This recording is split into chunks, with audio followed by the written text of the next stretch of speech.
नमस्कार। दिन भर की बड़ी खबरों के विश्लेषण के कार्यक्रम सुनिए सच में आपका स्वागत है। मैं हूं मुकेश कुमार। तो दोस्तों, शुरू करते हैं नए साल का पहला सुनिए सच आज की खास खबरों पर नजर डालते हुए। कोविशील्ड को विशेषज्ञों ने दी हरी झंडी, 5 करोड़ खुराक तैयार।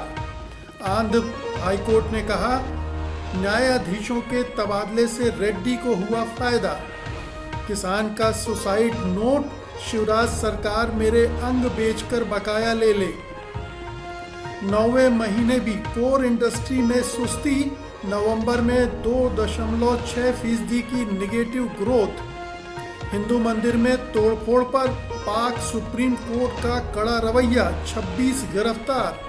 खास खबरों पर नजर डालने के बाद अब वक्त है आज की बड़ी खबरों के विस्तार से विश्लेषण का। लेकिन उसके पहले दो छोटी गुजारिशें ये हैं कि आप तुरंत सत्यहिंदी.com की सदस्यता ग्रहण करें, क्योंकि इससे आप न केवल सत्यहिंदी.com को मजबूत करेंगे बल्कि स्वतंत्र पत्रकारिता की भी ताकत को बढ़ाएंगे। और ये आज की डेमोक्रेसी को बचाने के लिए, सच को बचाने के लिए बहुत ज़रूरी हो गया है, क्योंकि गोदी मीडिया दुष्प्रचार में लगा हुआ है, झूठी खबरें फैलाने में लगा हुआ है।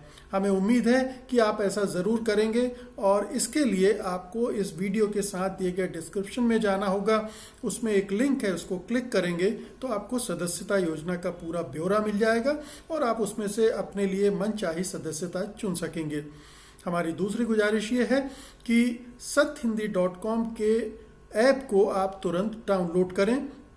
गूगल प्ले स्टोर पर ये अवेलेबल है और साथ ही इस वीडियो के साथ दिए गए डिस्क्रिप्शन में भी इसका लिंक मौजूद है। हमें उम्मीद है कि ये दोनों कदम आज आप तुरंत उठाएंगे।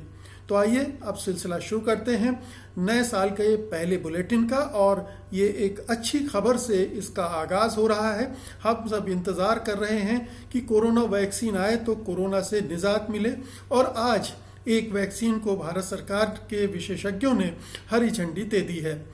कोरोना वैक्सीन पर विचार करने वाली विशेषज्ञ समिति ने आज ऑक्सफोर्ड एस्ट्राजेनेका के टीके कोविशील्ड को हरी झंडी दे दी। Drugs control general of India यानी DCGA से मंजूरी मिलने के बाद इसका आपातकालीन इस्तेमाल किया जा सकेगा। सीरम इंस्टीट्यूट ऑफ इंडिया इसका निर्माण कर रहा है। उसने इस वैक्सीन के 5 करोड़ टीके बना भी लिए हैं। भारत सरकार भी कोरोना की वैक्सीन के लिए पूरा एक्शन प्लान तैयार कर रही है। 2 जनवरी से देश के हर राज्य में कोरोना वैक्सीन के ड्राई रन किए जाएंगे। इसकी तैयारियों को लेकर केंद्रीय स्वास्थ्य मंत्री डॉक्टर हर्षवर्धन की अगुवाई में भी बैठक चल रही है। इससे पहले पंजाब, असम, गुजरात और आंध्र प्रदेश में ड्राई रन किए जा चुके हैं, जिनके रिजल्ट काफ़ी सकारात्मक आए थे। प्राथमिकता के आधार पर 30 करोड़ लोगों को पहले वैक्सीन दी जाएगी। वहीं दूसरी ओर ब्रिटेन से आया कोरोना का नया स्ट्रेन भारत में भी पैर पसार रहा है। आज भी इस नए स्ट्रेन के 4 नए मामले मिले हैं, जिनसे भारत में अब ऐसे 29 मामले हो चुके हैं। बता दें कि कोरोना का नया स्ट्रेन 70% अधिक तेजी से फैलता है। तो कोरोना वैक्सीन 3 वैक्सीन थी जो विशेषज्ञों की मंजूरी का इंतजार कर रही थी। इनमें कोविशील्ड भी थी और भारत बायोटेक द्वारा निर्मित कोवैक्सीन भी है, और फाइजर की वैक्सीन थी, लेकिन उससे कुछ डिटेल मांगे गए थे, उसने कुछ समय मांगा है, इसलिए उस पर विचार नहीं हुआ।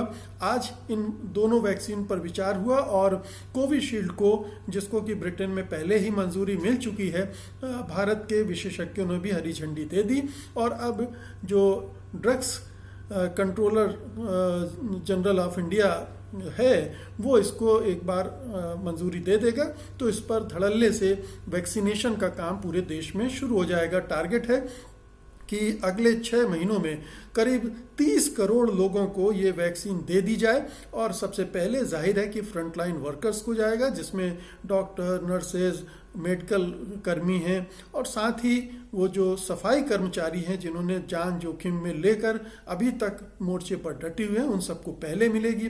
फिर दूसरी प्राथमिकता में वो लोग होंगे जो इस वायरस के सबसे ज़्यादा टारगेट बनते हैं, जिसमें बुजुर्ग हैं, 60 साल की उम्र के से ज़्यादा के लोग हैं, हैं। तो इस तरह से प्राथमिकता के आधार पर यह वैक्सीन देनी शुरू की जाएगी और उम्मीद की जा रही है कि लगभग 1 से 1.5 साल में पूरे देश में ये वैक्सीनेशन का काम हो सकता है। निर्भर करता है कि टीके की जो मैन्युफैक्चरिंग है, निर्माण है, वो किस पैमाने पर कर पाते हैं। भारत टीके के निर्माण के मामले में एक बड़ा हब है, बड़ा केंद्र है और ये दुनिया भर को यहाँ से सप्लाई होती है वैक्सीन, जहाँ जो निर्मित होती है।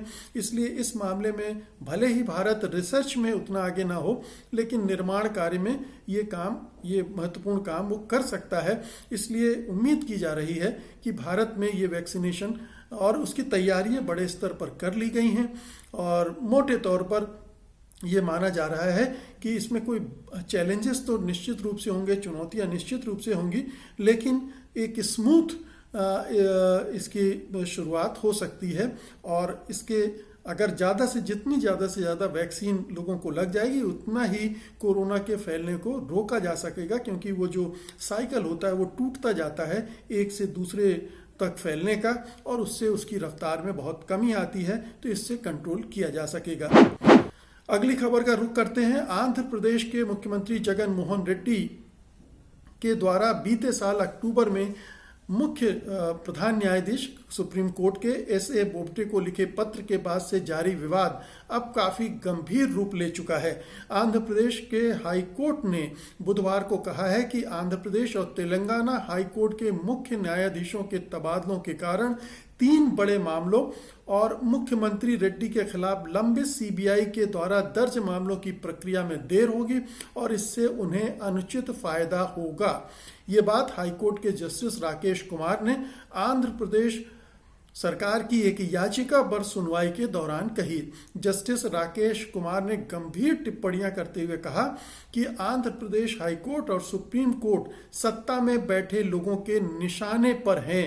उन्होंने आगे कहा, अदालत को इस बात की जानकारी नहीं है कि मुख्यमंत्री जगन मोहन रेड्डी द्वारा लिखे गए पत्र को लेकर सीजेआई द्वारा किसी तरह की अवमानना की कार्रवाई की गई है या नहीं, लेकिन ये बात सच है कि 14 दिसंबर को सुप्रीम कोर्ट के कॉलेजियम द्वारा आंध्र प्रदेश हाईकोर्ट के चीफ जस्टिस की सिक्किम हाईकोर्ट और तेलंगाना हाईकोर्ट के चीफ जस्टिस की उत्तराखंड हाईकोर्ट में तबादले की सिफारिश की गई। उन्होंने कहा कि ऐसा होने से मुख्यमंत्री रेड्डी अनुचित लाभ हासिल करने में सफल रहे हैं, क्योंकि जजों के तबादले से सुप्रीम कोर्ट द्वारा रेड्डी और अन्य के मामलों में की जा रही मॉनिटरिंग में कुछ वक्त की देरी हो सकती है। बता दें, जगन मोहन रेड्डी पर कुल मिलाकर 31 मामले चल रहे हैं। उन्होंने विधानसभा चुनाव का पर्चा भरते समय खुद ये जानकारियां दी थी। कुछ समय पहले रेड्डी ने सुप्रीम कोर्ट के मुख्य न्यायाधीश को पत्र लिखकर यह आरोप लगाया था कि राज्य की हाई कोर्ट का इस्तेमाल उनकी सरकार को गिराने और अस्थिर करने के लिए किया जा रहा है।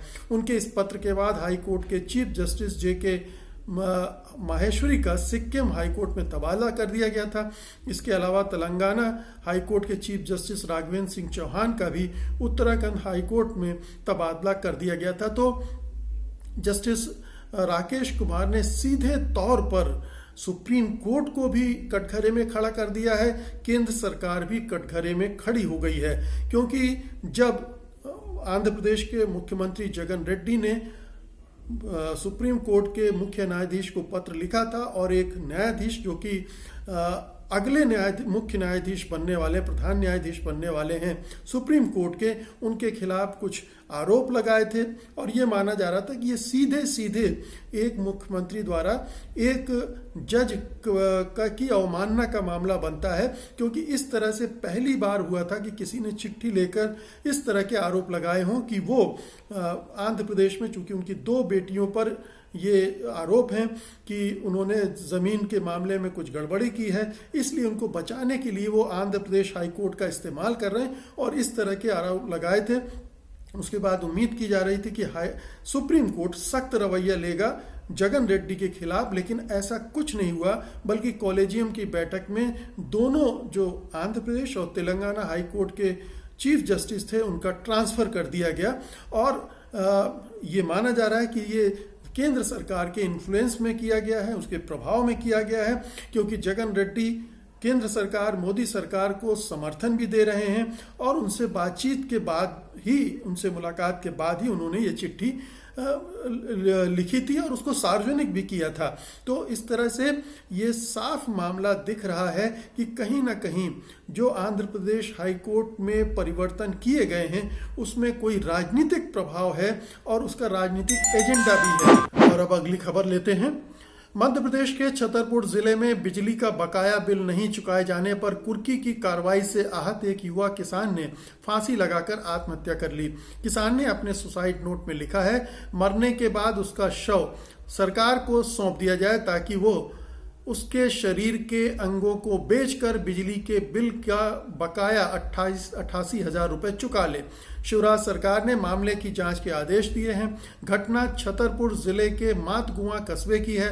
35 वर्षीय मुनेंद्र राजपूत नामक युवक का शव गुरुवार को खेत में आम के पेड़ से लटका हुआ मिला था।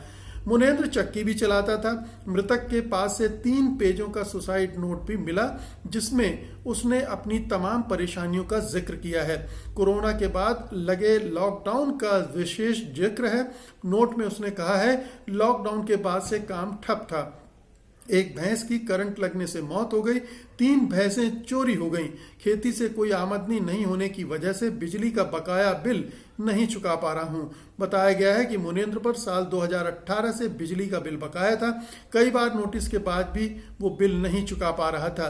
कुल करीब 88,000 का बिल मुनेंद्र पर बकाया हो गया था। बीते सोमवार को बिजली विभाग की टीम मुनेंद्र के यहाँ पहुंची थी। मुनेंद्र के भाई लोकेंद्र राजपूत ने मीडिया से बातचीत में दावा किया कि भाई ने बिजली विभाग की टीम से अनुरोध किया था कि टीम उसके सामान की जब्ती और कुर्की न करे। वो 10 से 15,000 रुपए तत्काल जमा करने के लिए भी तैयार था। बकाया राशि फसल आने पर जमा करने का भरोसा उसने दिया था, लेकिन टीम ने उसकी एक नहीं सुनी। सामान जब्त करने के साथ अन्य कार्रवाई को लेकर जबरन उससे दस्तखत करवा लिए। इससे वह सदमे में आ गया और उसने अपनी जीवन लीला ही समाप्त कर ली। उधर बिजली कंपनी छतरपुर विभाग के कार्यपालन यंत्री R.K. पाठक का कहना है कि मुनेंद्र किसान नहीं था, उसका चक्की उद्योग था। व्यावसायिक कनेक्शन मुनेंद्र ने ले रखा था। 2-3 नोटिस के बाद भी बिल नहीं चुकाया। मुनेंद्र के परिवार में पत्नी के अलावा 3 बेटियां और 1 बेटा है। 4 बच्चे अभी बहुत छोटे हैं। परिवार में मुनेंद्र अकेला ही कमाने वाला था। उसकी मौत के बाद पूरे परिवार पर गमों का पहाड़ टूट पड़ा है। पत्नी और बच्चों का रो रो कर बुरा हाल है। तो अब देखिए कि मध्य प्रदेश में लगातार किसान परेशान हैं। किसानों की आत्महत्याएं भी हो रही हैं और ये छतरपुर का इलाका है, वहाँ पहले भी कई आत्महत्याएं हो चुकी हैं। और मध्य प्रदेश में किसानों का असंतोष भी लगातार बना हुआ है। कुछ समय पहले मंदसौर में भी जो प्रदर्शन किया था किसानों ने, उस पर सरकार ने गोली चलवाई थी, शिवराज सिंह सरकार ने, और उस पर बड़ा भारी आंदोलन हुआ था और सरकार की थू-थू भी हुई थी। अब सरकार इन सब पर पर्दा डाल के ये जताने की कोशिश कर रही कि मध्य प्रदेश में सब कुछ है, ठीक है, मध्य प्रदेश के किसानों को सब कुछ मिल रहा है और ये जो किसान आंदोलन कर रहे हैं ये सब गलत है, ये इनका कोई इन्हें गुमराह किया जा रहा है या ये खालिस्तानी है, अर्बन नक्सलाइट है वगैरह वगैरह। तो ये कैंपेन पूरे बीजेपी, संघ परिवार और खुद शिवराज सिंह सरकार भी ये सब कर रही है, झूठ फैला रही है। ये जो घटना है मुनेंद्र की आत्महत्या का, वो इसको और ज़्यादा हमारे सामने खोलकर सामने रखती है कि दरअसल किसानों की हालत क्या है। वो मुनेंद्र के बारे में ये कहा जा रहा है कि वो किसान था ही नहीं, जबकि उसको खेती भी करता था और चक्की भी चलाता था, लेकिन चूंकि खेती बार बार फायदे का सौदा नहीं रही है, नुकसान हो रहा था, इसलिए वो बिल भी नहीं चुका पा रहा था। तो स्थिति उसकी दयनीय थी और कुछ देने को भी तैयार था। इसके मामले में भी सरकार का रवैया या स्थानीय प्रशासन का रवैया बहुत ही नकारात्मक था और उससे ये एक्सट्रीम स्थिति पैदा हुई जिसमें उसने आत्महत्या कर ली। बहुत ही दुखद घटना है। ये टिप्पणी कर रही है कि हमारी जो शासन व्यवस्था है वो किस तरह से संवेदनहीन हो चुकी है, हमारी सरकारें किस तरह से संवेदनहीन हैं और किस तरह से सिर्फ सत्ता पर काबिज रहने के लिए कुछ भी कहा जा रहा है, कुछ भी झूठ फैलाया जा रहा है और किसानों और आम लोगों के हित में ये सरकारें कतई कुछ भी करने को राजी नहीं है। तो ये एक दुखद घटना है, एक बार फिर से एक चेतावनी है हम सब के लिए कि आखिरकार क्या कुछ देश में हो रहा है। अगली खबर लेते हैं। देश की अर्थव्यवस्था के बड़े हिस्से यानी कोर इंडस्ट्री की विकास दर में लगातार 9वें महीने गिरावट दर्ज की गई है। कोर सेक्टर की विकास दर नवंबर महीने में -2.6% रही है। इस गिरावट की वजह natural gas, refinery product, steel और सीमेंट के प्रोडक्शन में आई गिरावट रही है। वहीं एक साल पहले यानी नवंबर महीने में कोर सेक्टर इंडस्ट्रीज ने करीब 0.7% की विकास दर दर्ज की थी। आंकड़ों के मुताबिक नवंबर में क्रूड ऑयल, प्राकृतिक gas, refinery products, steel, cement के उत्पादन में गिरावट रही। वहीं कोयला, फर्टिलाइजर व इलेक्ट्रिसिटी सेक्टर में ग्रोथ दर्ज की गई। आंकड़ों के मुताबिक अप्रैल-नवंबर के दौरान कोर सेक्टर का उत्पादन 11.4% गिर गया। पिछले साल की समान अवधि में कोर सेक्टर ने 0.3% की विकास दर दर्ज की थी। औद्योगिक उत्पादन सूचकांक में कोर सेक्टर का योगदान 40.27% है। वहीं दूसरी ओर दिसंबर में जीएसटी का कलेक्शन अब तक के सर्वोच्च स्तर पर यानी 1.15 लाख करोड़ तक पहुंच गया है। तो दो चीजें हैं। पहली बात तो यह है कि कोर सेक्टर पूरी इंडस्ट्री की दिशा दशा को दर्शाने वाला क्षेत्र है और इसमें जो भी तरक्की होती है, विकास होता है या निगेटिव होता है, वो बताता है कि हमारी औद्योगिक व्यवस्था जो है वो किस ओर जा रही है। तो कोर सेक्टर में लगातार 9वें महीने गिरावट दर्ज की गई है और ये बता रहा है कि हमारे यहाँ हालात सुधर नहीं रहे। 9 महीने मतलब ये कोरोना के पहले से भी शुरुआत हो गई थी। ये हमारे केंद्र सरकार पर भी टिप्पणी है, मोदी सरकार की नीतियों पर भी टिप्पणी है कि वो अर्थव्यवस्था को नहीं संभाल पा रही है, औद्योगिक रफ्तार गति को, औद्योगिक व्यवस्था को रफ्तार नहीं दे पा रही। ये पहले से चला आ रहा है, कोरोना संकट ने उसको और भी गहरा दिया है। तो अर्थव्यवस्था को संभालने में सरकार नाकाम है और ये एक हमारी पूरी अर्थव्यवस्था की सेहत खराब होती जा रही है, उसमें उतना सुधार नहीं दिख रहा जैसा कि दावा रिजर्व बैंक या सरकार के आर्थिक सलाहकार कर रहे हैं। दूसरी बात यह है कि जीएसटी के कलेक्शन में वृद्धि होना एक अच्छा संकेत है, लेकिन ये 1 महीने का है। उसके पहले कोई बहुत ज़्यादा ग्रोथ नहीं हो रही थी और आगे क्या होगा इसका भी हमें अंदाज़ा नहीं है। तो 1 महीने की ग्रोथ के आधार पर हम ये मान सकते हैं कि ग्रोथ हो रही है, लेकिन ये कब तक सस्टेन करेगी, कब तक चलेगी, इसके बारे में कोई जानकारी नहीं है। ये हमें देखना पड़ेगा कि ये इसका अंजाम क्या होता है आने वाले कुछ महीनों में, और इस पर नज़र रखनी पड़ेगी। उम्मीद करना चाहिए कि धीरे, क्योंकि ये जो जीएसटी का जो कलेक्शन है उस पर काफ़ी कुछ निर्भर करता है कि राज्यों का हिस्सा कितना मिलेगा। और चूंकि राज्यों की अर्थव्यवस्था की कमर भी टूट चुकी है कोरोना वायरस की वजह से, इसलिए अगर जीएसटी का कलेक्शन बढ़ता है तो उनको भी राहत थोड़ा मिल सकती है। और जीएसटी का कलेक्शन ये भी दिखाता है कि कहीं ना कहीं अर्थव्यवस्था में कहीं थोड़ा सा हलचल बढ़ी है, क्योंकि बहुत सारे सेक्टर खुल गए हैं, लोगों ने आना जाना शुरू किया है, धंधे पानी शुरू हो गया है, तो उसका असर पड़ रहा है। तो लोग खरीद रहे हैं, बेच रहे हैं। तो आने वाले समय में इसके बारे में और जानकारियां मिलेंगी। और अंत में अब एक खबर लेते हैं पाकिस्तान से।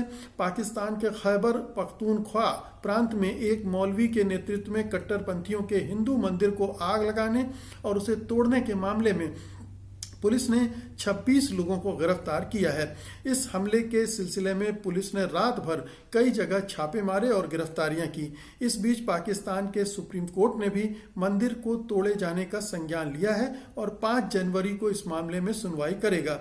उधर इस हमले की पाकिस्तान के हिंदू समुदाय ने कड़ी आलोचना की है और इमरान सरकार से सख्त कार्रवाई करने की मांग की है। हिंदू संत परमहंस जी महाराज के मंदिर को आग लगाए जाने की घटना करक जिले के तेरी इलाके में हुई। यहाँ पर अक्सर सिंध के हिंदू समुदाय के लोग पूजा करने के लिए आते हैं। बता दें, इस घटना की पाकिस्तान के कई मंत्रियों ने कड़ी निंदा भी की है।